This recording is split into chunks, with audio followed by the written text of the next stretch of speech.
Welcome back into the Shot Show. I am your host, Wyatt Shot, and today we're taking a look at the LSU Tigers, the Bayou Bengals, and look at how they're going to perform in 2025, or at least how I project them to perform. But to do that, we first have to take a look at 2024. That was a season in which they went 9-4. They win against Baylor in the Texas Bowl, and I think that this was a season that LSU fans at the end of the day will say that they're not happy with 9-4, obviously, because the expectations are significantly higher for the LSU program. But I think that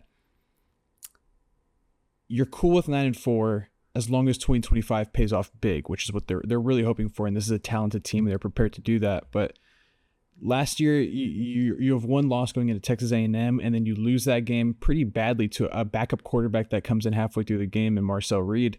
And then you lose to Alabama, and then you lose to Florida. You go a month basically without winning a game, and you don't finish that season the way you want to. You beat Oklahoma, and then, like I said, you go into the Texas Bowl and you handle Baylor. But this is a team that expects a little bit more, and I think that's reasonable expectations. I think internally they have the same expectations.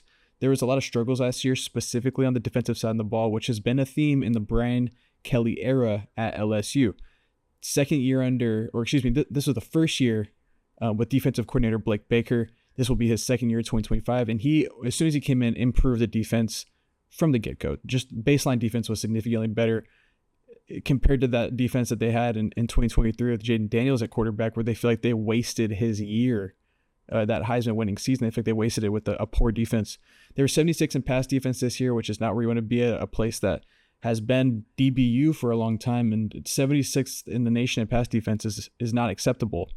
51st in the rush defense, but they allowed 26 rushing touchdowns throughout the season. That was one of the worst in college football. They're down in the hundreds in terms of where that ranks.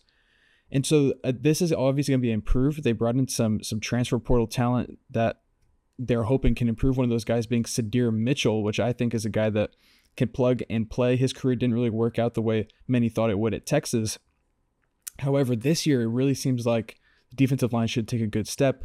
But first, let's talk about some of the things that LSU lost. The biggest one is your tackles. You lose Will Campbell, you lose Emory Jones. Your left tackle and your right tackle, both of them going to the NFL. Those are some key losses that are going to be difficult to replace. They think they have the guys that do it. They didn't take any transfers in the offensive line. They're confident with the guys that they have in-house. However, it's kind of wait and see mode. We're not going to anoint these guys as stars, despite the fact that it seems the coaching staff has confidence in them, because it's going to be difficult to replace Will Campbell. Those guys don't just grow on trees. Another guy that they have to replace is Mason Taylor, the tight end that was there for 3-4 years and really produced and really performed, and he's off to the NFL. And then you also lose some wide receiver and tight end play. Outside of Mason Taylor, you lose Kamorian Pimpton, who is his backup, and that was a guy that really highly recruited. He hits the transfer portal. I think that he's going to be behind Trey'Dez Green, obviously, but I think he would have gotten rotational minutes and he would have had a bigger role in this team. But you lose him. You bring in the transfer tight end from Oklahoma. I don't know if he's on the same level as where Kamorian Pimpton is. Now, you also lose CJ Daniels. He transfers out and goes to Miami. He was the transfer receiver from Liberty the year before. And then you lose Kyron Lacey. Rest in peace to the young man. You lose him to the NFL. And so you really have a hole there at wide receiver, but they addressed it in the portal. They brought in Nick Anderson from Oklahoma. They brought in Barrion Brown from Kentucky. And those are two guys that, look, if Nick Anderson can stay healthy, he can be a dynamic playmaker for you. Now, the problem is we haven't seen Nick Anderson healthy. Oklahoma was really banking on his health this year, and once again, they did not get it, and they were decimated by wide receiver injuries. Barrion Brown's another super explosive guy from Kentucky. Hey, the new College Football 26 video just came out. Barrion Brown's got 98 speed. Obviously, we're not going to base our previews and our breakdowns around College Football 26 rankings, but it does give you the kind of idea of how good and how fast Barrion Brown really is. They also bring in some defensive talent, which they needed. Patrick Payton from Florida State. They bring in AJ Halsey and Delane Mansour and Tamarcus Cooley to address the secondary issues. And then the guy that I mentioned earlier, Sadir Mitchell, comes in on the defensive line. He will join Dominic McKinley on that end, as well as some good linebacker play with Whit Weeks and Harold Perkins Jr. They also bring back the star quarterback, Garrett Nussmeier. You hear the stat throwing on every offseason. Teams that return the head coach, offense coordinator, starting quarterback. There's not many of them every year in this day and age especially, and LSU is one of those teams that has it, and they're going to face off against another team that has it week 1 against Clemson. That should be a fantastic matchup. Anyways, you bring back Caden Durham, you bring back Aaron Anderson. I think the run game really can unlock something here with Caden Durham. He was a true freshman last year. out of Duncanville. And whenever he got a majority of the carries, he was really explosive. I mean, you can just tell that guy's got a different gear. Pretty small frame. He's listed like 5'10", 5'9". Not a very tall guy. However, he's explosive, and you can't teach explosivity the way that he has it. The schedule is really interesting for LSU. You open it, like I said, with Clemson on the road. That's going to be a really tough game. Then you get Louisiana Tech, nice little cupcake, and then you go Florida right away. You get him at home, and who knows how healthy DJ Lagway is going to be. Then you get another cupcake in southeastern Louisiana, and then you travel to Oxford. That's another team that's kind of like, what is Ole Miss going to be? You don't expect them to be as good as last year, but they still have explosive playmakers. Austin Simmons, their quarterback, is supposed to be really, really good. I think he's got a higher ceiling than Jackson Dart.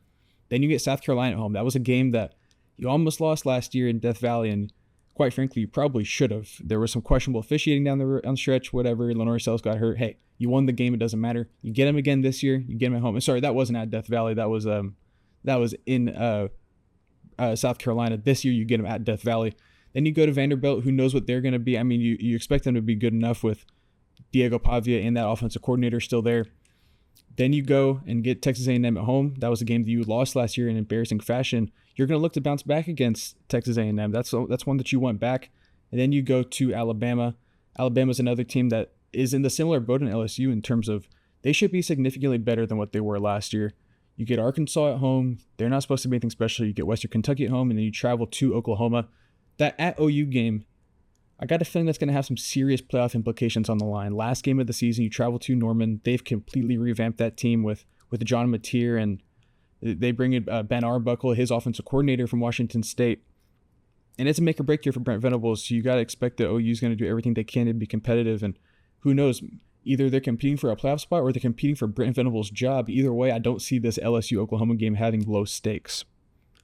Now, to get into our record prediction for this team, I'm going to set the ceiling at 11-1. I really do think that this team's good enough. They don't have the depth that I don't see them going undefeated. It's hard to predict undefeated as well. And the floor is 8-4 because realistically, if these transfers don't hit, maybe your wide receivers aren't as explosive and they can't separate as well as you think they will. Maybe your defensive line talent isn't as good. Maybe those secondary players don't hit or you have injuries. I think the floor for this team is 8-4. You got some really good competition here with Ole Miss and Clemson and Texas A&M, Bama, South Carolina. Who knows how good Vanderbilt's going to be. But my prediction for the team is 10-2. I think that's good enough to get them in the college football playoff, of course. And I think that is something that LSU fans would be more than happy with. You get to see some tangible results from Brian Kelly. You get him in the playoff, and once you get in the playoff, who knows what you can do? Look at Ohio State last year. They lose 2 games. They lose to Oregon. They lose to Michigan, who wasn't very good. They go in there and win the whole thing. So all they got to do is get hot at the right time. And I think that they can do it. Overall, man, there's huge potential to elevate this offense from great to elite. Garrett Nussmeier can be the first quarterback off the board. Caden Durrip is going to be running back 1. And I think that really allows the running game to grow into something that is more sustainable and something that you can lean on later in games. The transfer wide receivers, if they step up, this offense could be explosive. And I think that's what will separate them from being a great offense from a very good offense and then from great to elite. Brad Davis, he's got to get his guys ready on the offensive line. You're replacing too much talent on that end for there to not be a drop-off. You just got to make sure that drop-off isn't as significant as it could be, because they could fall off a cliff. I don't think they will, because Brad Davis is a really good offensive line coach. We just have to wait and see. Blake Baker has really improved this defense from year one, or he's expected to really improve this defense from year 1 to year 2. He did improve the defense in his first year. If they want to be a real national title contender, transfers in the secondary have to hit. Transfers in the D-line have to hit. And Blake Baker has to really develop this group into a hard-nosed team, a bend-don't-break team, force a lot of field goals, don't give up 26 rushing touchdowns on the season again. I think they have the capability to do it. 10-2 is my prediction, and this is one of the teams that is capable of winning the national title. There's not many out there. LSU is one of them. So that's my thoughts on the LSU Tigers. If you enjoyed this, make sure to like, make sure to subscribe. We will be back with more breakdowns in the future. Thinking about taking a look at Notre Dame. I'm thinking about South Carolina. Maybe I get out of the SEC. Maybe I go to Big 12 country. Maybe I go to Big 10 country. Who knows? There will be more breakdowns. Stay tuned, and thank you for watching.